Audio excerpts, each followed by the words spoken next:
Habari za wakati huu, mtazamaji wa Inland TV popote ulipo, karibu katika taarifa yetu ya habari. Tuangazie mkusanyiko wa taarifa mbalimbali tulizokuandalia kwa siku ya leo. Kwa niaba ya wale wote walioshiriki kukuandalia habari hii, mimi ni Samuel Chem, karibu.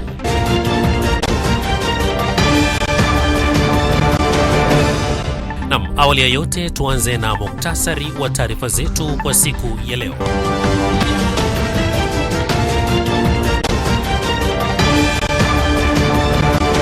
Rais wa Jamhuri ya Muungano wa Tanzania Dr. Samia Suluhu Hassan amempokea Rais wa Jamhuri ya Kiarabu ya Misri Abdel Fattah al-Sisi aliyewasili nchini kwa ziara ya kitaifa. Jeshi la polisi kanda maalumu ya Dar es Salaam limemkamata Hossam Hamza kwa tuhuma ya kumuua babake mzazi Hamza Juma Omari pamoja na babake mdogo Ali Juma Omari kwa kisu.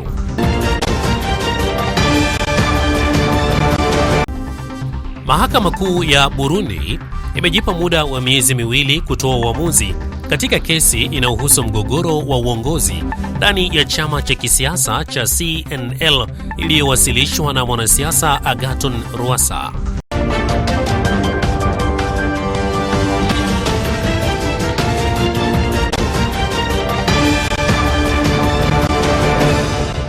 Rais wa Tanzania Dr. Samia Suluhu Hassan leo amempokea Rais wa Jamhuri ya Kiarabu ya Misri Abdel Fattah al-Sisi aliyewasili nchini kwa ziara ya kitaifa.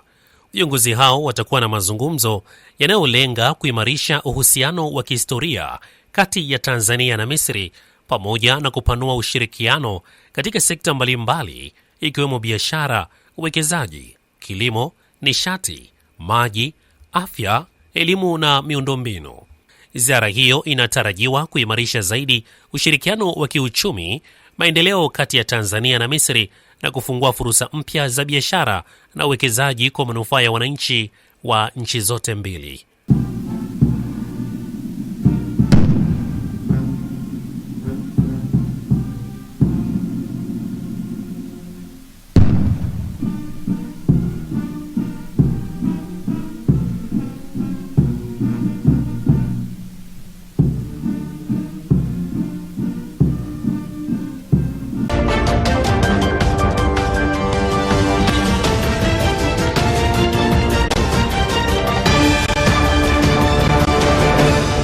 Jeshi la polisi kanda maalumu ya Dar es Salaam limemkamata Hossam Hamza kwa tuhuma za kumuua babake mzazi Hamza Juma Omari pamoja na babake mdogo Ali Juma Omari kwa kisu. Taarifa iliyotolewa na jeshi hilo imeeleza kuwa kutokana na ushirikiano huo na vyombo vingine vya ulinzi na usalama huko Makongo jijini Dar es Salaam, mnamo tarehe 17 ya mwezi huu majira ya saa 9 za alasiri alikamatwa Hossam Hamza, mkazi wa mtaa wa Sindano Mwananyamala, Dar es Salaam, akiwa na kisu kilichokuwa kimechafuka damu na mavazi yake yakiwa yamechafuka damu na kufikishwa kituo cha polisi kwa uchunguzi zaidi. Uchunguzi na ufuatiliaji ulianza mara moja kwa kuhusisha wataalamu mbalimbali wa uchunguzi wa kisayansi. Katika uchunguzi huo iligundulika watu wawili ambao ni Hamza Juma Omari mwenye umri wa miaka 48, mkazi wa mtaa Sindano Mwananyamala, Dar es Salaam, na Ali Juma Omari mwenye umri wa miaka 37, mkazi wa mtaa wa Sindano Mwananyamala, Dar es Salaam, miongoni mwa watu watatu waliokuwa wakiishi katika nyumba moja waliokuwa wameuawa na kufukiwa kwenye shimo katika eneo la nyumba waliokuwa wakiishi. Jeshi la polisi linaendelea kuwashukuru wananchi na mamlaka zingine za kisheria na za kiuchunguzi wa kisayansi kwa ushirikiano wao na utoaji wa taarifa zenye mafanikio zinazoendelea kuwezesha kuchunguzwa kwa tukio hilo.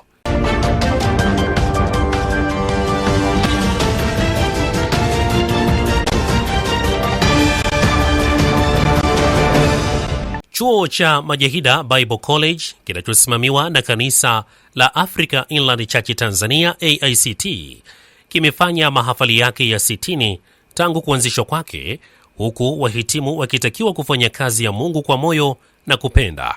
Mwandishi wetu Matrida Baltazari anatujuza zaidi. Mahafali hayo yamefanyika katika eneo la chuo cha Majahida Bible College kilichopo Majahida Bariadi mkoani Simiyu. Akizungumza na umati mkubwa wa watu waliojitokeza kushiriki katika mahafali hayo, Askofu wa Dayosisi ya Mara na Ukerewe wa AICT Daktari Peter Kisena amewatia moyo wahitimu hao na kuwaomba kufanya kazi ya Mungu kwa moyo wa kupenda, uaminifu na kujitolea. Askofu Kisena amewataka wahitimu hao wasiogope katika kuitumikia kazi ya Mungu, akisisitiza kuwa yule aliyewatuma na mamlaka yote mbinguni na duniani, hivyo wanapaswa kwenda kwa ujasiri na imani katika kutekeleza wajibu wao. Nasema mamlaka ninayewatuma, nina mamlaka. Tumetumwa na mwenye mamlaka, tusiende kwa udhaifu, tusiende kwa hofu, tusiende kwa woga, maana aliyetutuma ni mwenye mamlaka. Ni jambo ambalo ni la muhimu sana. Ametupatia ujumbe, lakini pia na mamlaka tunayo ya kusema huo ujumbe, ya kufikisha huo ujumbe, lakini wakati mwingine tunakuwa woga, tunakuwa katika hali ya udhaifu. Mtumishi wa Mungu Timotheo akaambiwa na Paulo, mtu yeyote asidharau ujana wako. Lakini pia viongozi wa kanisa la African Inland Church Tanzania walikuwepo kama askofu wa Dayosisi ya Shinyanga Zakayo Bugota na wachungaji kutoka maeneo mbalimbali. Jumla ya wahitimu 17 wa ngazi ya cheti na diploma wameshiriki katika mahafali hayo, ambapo wahitimu wa kiume wakiwa ni 9 na wahitimu wa kike wakiwa ni 8. Tangu kuanzishwa kwake, chuo cha Majahida Bible College kimehitimisha zaidi ya wahitimu 1000 ambao wamekuwa wakihudumu katika maeneo mbalimbali ya kanisa na jamii. Mimi ni Matuda Baltazari wa Inland TV.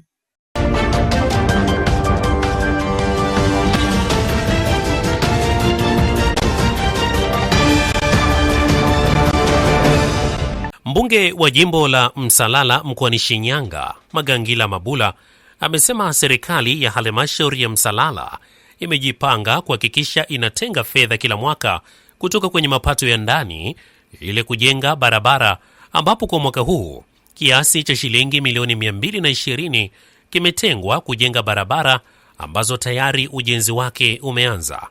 Akiongea na wananchi wa Msalala, ametumia fursa hiyo kumtaka mkandarasi kukamilisha haraka ujenzi wa barabara ikiwemo ya kutoka Ntobo hospitali yenye kilomita 0.9 inayojengwa kwa mapato ya ndani ikifanyiwa matengenezo ya sehemu korofi kwa shilingi milioni 39. Wananchi wetu wanatoa ushuru wa mazao, tunakusanya tozo mbalimbali kutoka kwa wafanyabiashara, tunakusanya tozo mbalimbali kutoka kwenye migodi yetu midogo midogo. Haya ndiyo matumizi yake. Tunaboresha miundombinu yetu ya kupeleka huduma kwa wananchi wetu. Tumetenga pesa. Tunayo barabara hii ya Ntobo hapa kwenda hospitali, tunayo barabara ya Lunguya kwenda Kalole Nyangarata, tunayo barabara ya Bulige kwenda Mwaningi, tunayo barabara ya Mwakuhenga kwenda Mwankima, tunayo barabara ya Kadati shule ya msingi. Hizi ni barabara ambazo kwa kuanzia tumezipa kipaumbele kama halmashauri. Tuzijenge kwa mapato yetu ya ndani, na tutafanya hivi kila mwaka wa fedha. Kwa leo hii tumejenga barabara hii hapa, mwaka wa fedha huu tena tutatenga tena pesa zingine, mwaka wa fedha ujao tutatenga pesa zingine kwa ajili ya kuimarisha miundombinu yetu, kuongeza nguvu pale ambapo TARURA tunafanya nao kazi kwa ukaribu zaidi. Sasa wito wangu kwa mkandarasi, tumechelewa sana kujenga barabara zetu. Kwa hiyo haraka tulionao na kuomba sana, anza hii kazi haraka iwezekanavyo. Sio kwa ajili yetu sisi, ni kwa ajili ya wananchi wa Msalala, na ikamilike kwa viwango.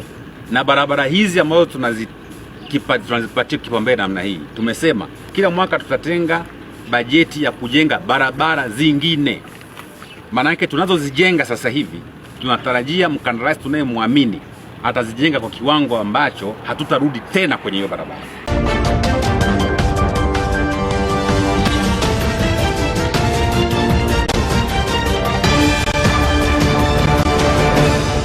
Sakata la uhaba wa maji limeendelea kulalamikiwa na wananchi katika maeneo mbalimbali jijini Mwanza, ambapo baadhi ya wananchi wameendelea kutoa kero zao baada ya mbunge wa jimbo la Nyamagana Mheshimiwa John Nzelanyingi kufanya ziara katika kata ya Mahina na wananchi hao kutoa kero zao. Tulikuwa na changamoto ya maji. Tuna imani kwanza tukupongeze kwa jitihada zako ulizofanya.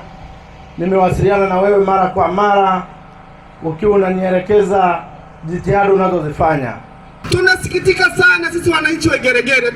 Tuko mjini sisi ni mjini, lakini hatufanani na jiji la Mwanza. Haiwezekani maji yafunguliwa saa 5 usiku, saa 6. Wanaofungua maji ni kina nani? Kwa majina naitwa Engineer Imran Swai, niko kanda ya Nyegezi, ni manager msaidizi. Labda nitoe kwanza maelezo kidogo kuhusu migao ya maji. Ni kwa nini migao ya maji? Mpaka sasa hivi Mwawasa tuna upungufu wa uzalishaji wa maji. Chanzo chetu cha Kapilikwenti kinazalisha lita milioni 90 kwa siku. Na Butimbe nazalisha lita milioni 48 kwa siku. Lakini kwa siku mahitaji ni milioni 180. Wakati uzalishaji ni milioni 138 kwa siku.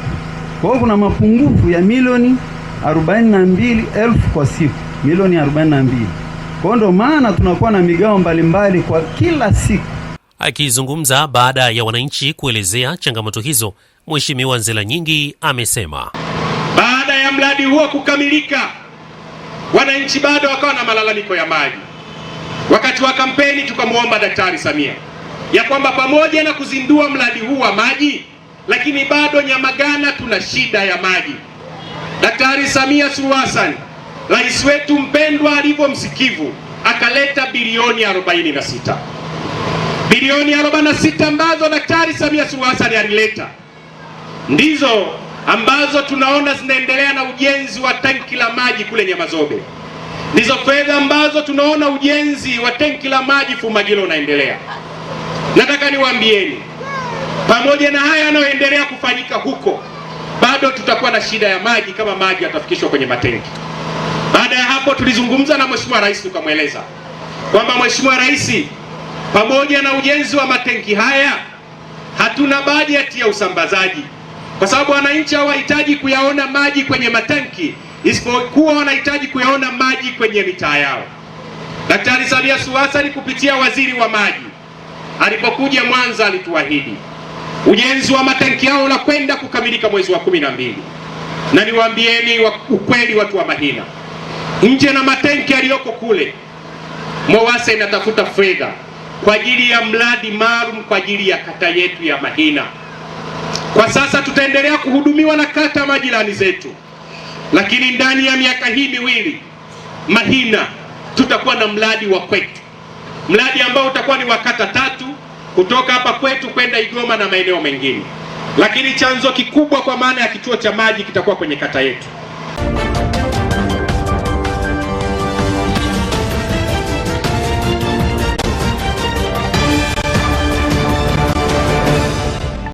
Jeshi la polisi mkoa wa Mwanza linawashikilia watu 10 kwa tuhuma za kujihusisha na makosa ya usafirishaji haramu wa binadamu na utapeli kwa kutumia ahadi za ajira na fursa za biashara kwa wananchi kutoka maeneo mbalimbali nchini.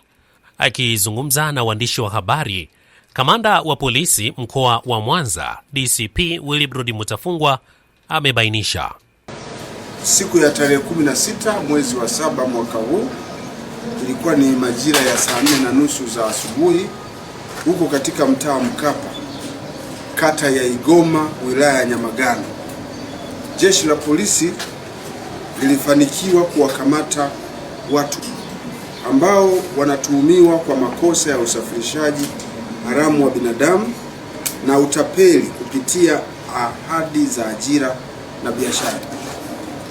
Kukamatwa kwa watuhumiwa hao kumetokana na taarifa ambazo tumekuwa tukizipata kutoka kwa wananchi wema kuhusu uwepo wa kikundi cha wahalifu ambao wamekuwa wakiwashawishi wananchi kutoka mikoa mbalimbali ya nchi yetu, ikiwemo mkoa wa Geita, mkoa wa Kigoma, Kagera, Tabora, Morogoro na maeneo mengine nchini, kufika Mwanza kwa madai ya kupatiwa ajira na fursa nyingine za kibiashara kupitia kampuni ambayo imekuwa ikijitambulisha kwa jina la Alliance in Motion Global, kwamba kampuni hiyo iko hapa Mwanza na imekuwa ikitoa fursa za ajira, jambo ambalo sio kweli.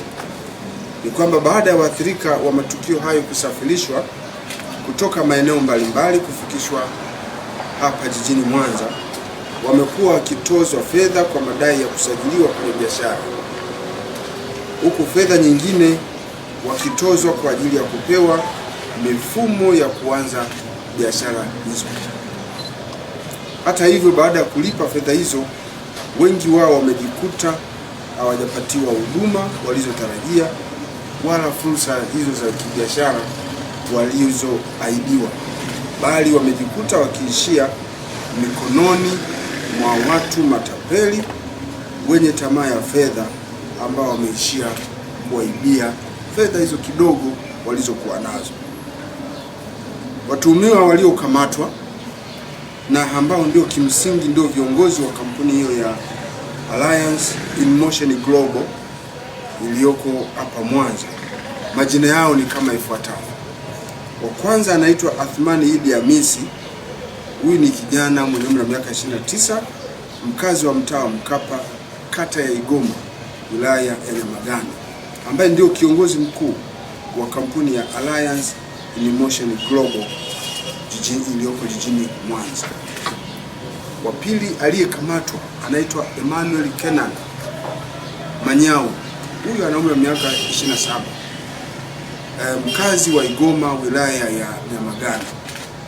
Watatu ni Avison Mugisha Mwemezi, miaka 23, mkazi wa mtaa wa Kilimo A, kata ya Igoma, wilaya ya Nyamagana. Wanne ni Justin Pauline Joseph, miaka 23, mkazi wa mtaa wa Kakebe, kata ya Igoma, wilaya ya Nyamagana. Wa sita anaitwa Tina Lile Adam Andrew, miaka 23. Huyu ni mfanyabiashara na mkazi wa Igoma, wilaya ya Nyamagana. Wa saba ni Fryson Daniel Lufungulo, miaka 24, mfanyabiashara na mkazi wa Igoma, wilaya ya Nyamagana.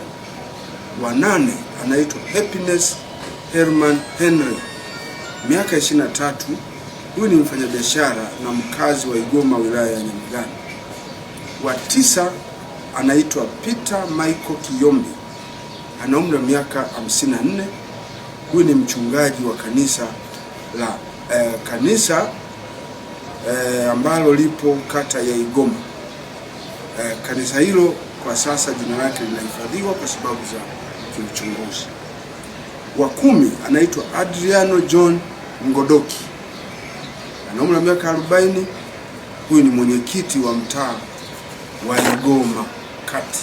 Aidha, kamanda amewataka wananchi kuwa waangalifu dhidi ya watu au kampuni zinazotoa ahadi za ajira au biashara zinazowataka kutoa fedha kabla ya kupata huduma au fursa hizo, na kutoa taarifa kwa vyombo vya usalama wanapobaini viashiria vya utapeli.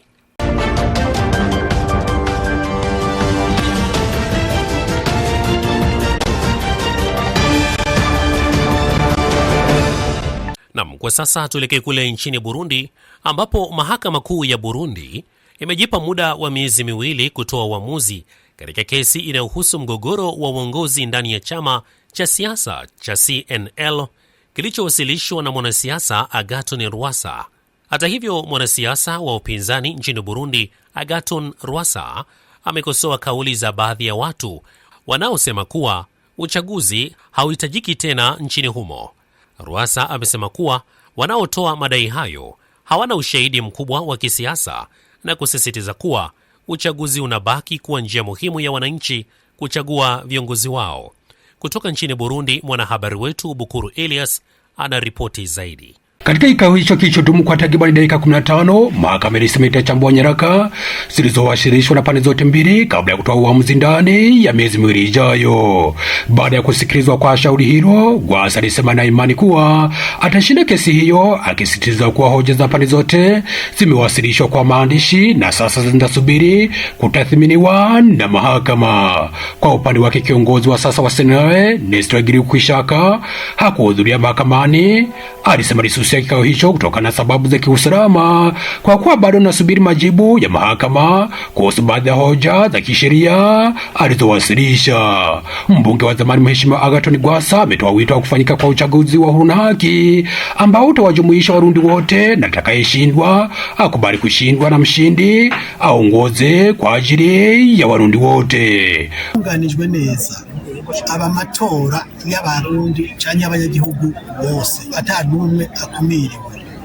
Mugabo yatunganijwe nabi, uchaguzi ukifanyika unakuwa Warundi wote bila kumbagua mtu yoyote, lakini ukifanyika vibaya kunakuwa na vitendo na tabia za kuwabagua baadhi ya Warundi. Siku za hivi karibuni kumekuwepo na kauli za baadhi ya watu wakisema kwa fedha za uchaguzi zingeelekezwa katika miradi ya maendeleo ya nchi na kwamba hakuna uchaguzi unaohitajika. Ushindani kisiasa unapitia kwenye uchaguzi, na kwa upande wetu hatuogopi uchaguzi. Sisi tunaomba viongozi wawe watulivu, waache uoga na hofu ya kushindana, na wakubali sote tushiriki katika uwanja wa siasa. Atakayeshindwa kubali matokeo, na atakayeshinda ashinde. Na tunaomba atakayeshinda ashinde kwa ajili ya Warundi wote, na asishinde kwa ajili ya kundi fulani, kama tunavyoona baadhi ya watu baada ya kuingia madarakani na kufikia hatua ya kulinganisha nchi na chama cha kisiasa. Hayo ni mambo yasiyokubalika. Burya bamutiye izina ngo ni Sebarundi, yabwirizwa kutwereka ko arengeye kwa mugambi. Gwasa aliondolewa katika uongozi wa Senere kufuatia mkutano maalum wa chama uliofanyika mwaka 2024, hatua iliyomzuia kushiriki uchaguzi wa mwaka uliopita. Gwasa anapinga kuondolewa kwake katika uongozi wa Senere mwaka 2024, akidai kuwa hatua hiyo ilifanyika kinyume cha sheria. Nikiripoti kutoka nchini Burundi, Bukuru Elias Danieli.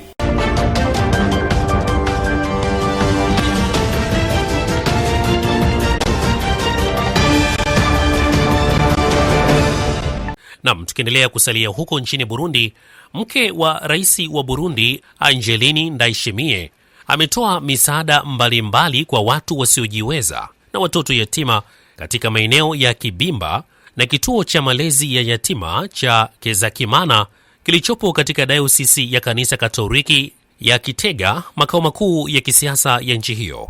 Akiwa katika kituo cha kulelea watoto yatima na wazee wasiojiweza cha Kibimba, Angeline Ndayishimiye amekabidhi magodoro na mavazi ya vitenge kwa wazee wenye hali ngumu ya kimaisha. Wazee hao wameeleza furaha yao baada ya kupokea msaada huo, wakisema utawasaidia kuboresha maisha yao ya kila siku na kuwapa mazingira bora ya kuishi. Mwanahabari wetu Bukuru Elias ana taarifa zaidi. Akiwa katika kituo cha kulelea watoto wa yatima na wazee wasiojiweza cha Kibimba, Angeline Ndayishimiye alikabidhi magodoro na mavazi ya vitenge kwa wazee wenye hali duni ya maisha. Wazee walielezea furaha yao kwa msaada huo, akisema utawasaidia kuishi katika mazingira bora zaidi. Pia walimtakia baraka na afya njema kwa kuwajali na kuwapa heshima. Akizungumza wakati wa kupokea msaada huo, askofu mkuu wa kanisa Katoliki dayosisi ya Gitega Simoni Ntamwana, ambaye alianzisha kituo hicho, alimshukuru mke wa rais kwa kuendelea kusaidia watoto yatima na watu wenye uhitaji. Twifatanije n'abamaze iminsi bagukeje mu mateka mwatewe muri iyi minsi herutse. Tunaungana na ambao wanaendelea kuwapongeza na wale waliowapongeza katika siku za hivi karibuni, hasa tuzo mbili za kimataifa ambazo mlizipata nchini Marekani na Uingereza. Kizuri lazima kizungumzwe. Tunawapongeza kwa historia mlioiandika. Tunawaombea Mungu aendelee kuwabariki, na sisi pia tufurahie matunda yenu kuanzia kwa msaada huu mlioutoa. Tufurahie katika familia na jamii ya Burundi iyo tuzaa.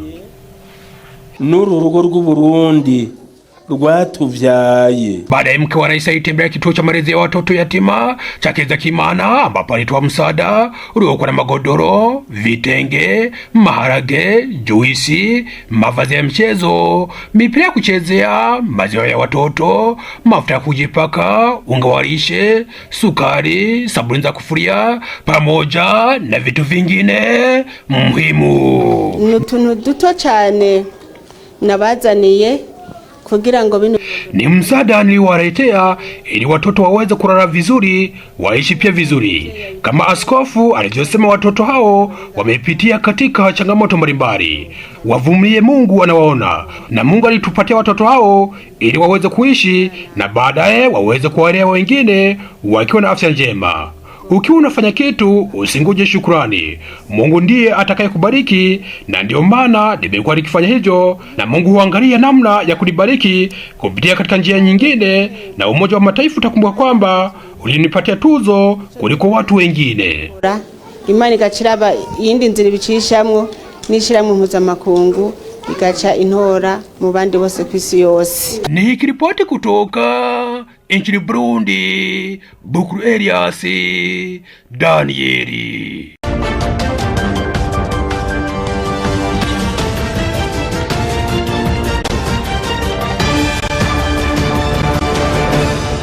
Na mtazamaji, kabla ya kuhitimisha taarifa yetu ya habari, kwanza tuangalie muktasari wake.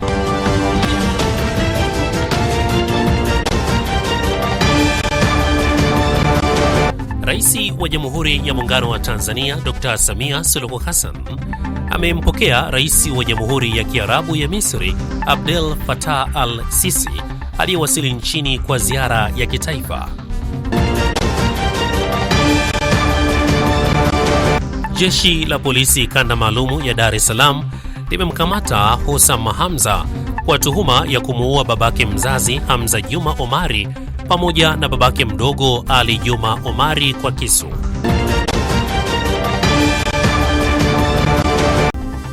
Mahakama Kuu ya Burundi imejipa muda wa miezi miwili kutoa uamuzi katika kesi inayohusu mgogoro wa uongozi ndani ya chama cha kisiasa cha CNL iliyowasilishwa na mwanasiasa Agathon Rwasa.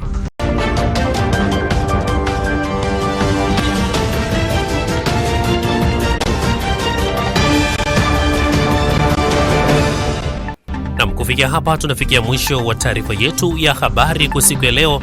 Kwa niaba ya wale wote walioshiriki kukuandalia habari hii, jina langu ni Samuel Chem, nikutakia utazamaji mzuri wa vipindi mbalimbali vinavyoendelea.